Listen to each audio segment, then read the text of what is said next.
અમદાવાદ શહેરમાં રોડ પર દોડતા ડમ્પરો બેફામ બન્યા છે અને ડમ્પરોને કારણે છેલ્લા 6 દિવસમાં 3 લોકોના મોત નીપજ્યા છે। ત્યારે ફરી એકવાર ગઈકાલે મોડી રાત્રે ડમ્પર ચાલકે અકસ્માત સર્જ્યો હોવાની ઘટના સામે આવી છે, જેમાં પકવાન 4 રસ્તા પાસે એક ડમ્પર ચાલકે 2 થી 3 વાહનોને ટક્કર મારી હતી।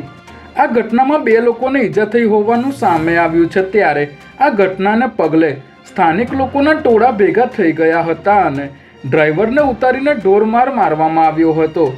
ઘટનાની જાણ થતાં પોલીસ તાત્કાલિક અહીં પહોંચી હતી અને ડમ્પર ચાલક સુખલાલ પાંડોરની ધરપકડ કરી હતી। અમદાવાદ પોલીસને છેતરવાનો પ્રયાસ કરતા નકલી પીએસઆઈને અસલી પોલીસે ઝડપી લીધો છે।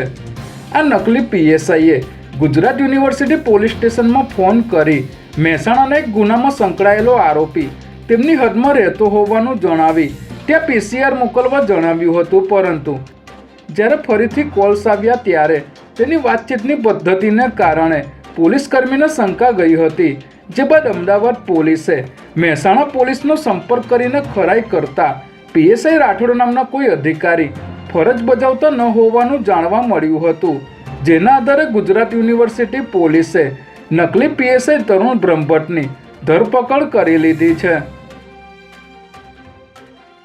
જાહેર ખબર મારફતે કરોડો રૂપિયા કમાનાર એજન્સીઓ દ્વારા અમદાવાદ શહેરમાં ખાનગી મિલકતો પર લગાવવામાં આવેલા જાહેરાતના હોર્ડિંગને એસ્ટેટ વિભાગ દ્વારા દૂર કરવાની કાર્યવાહી કરવામાં આવી છે।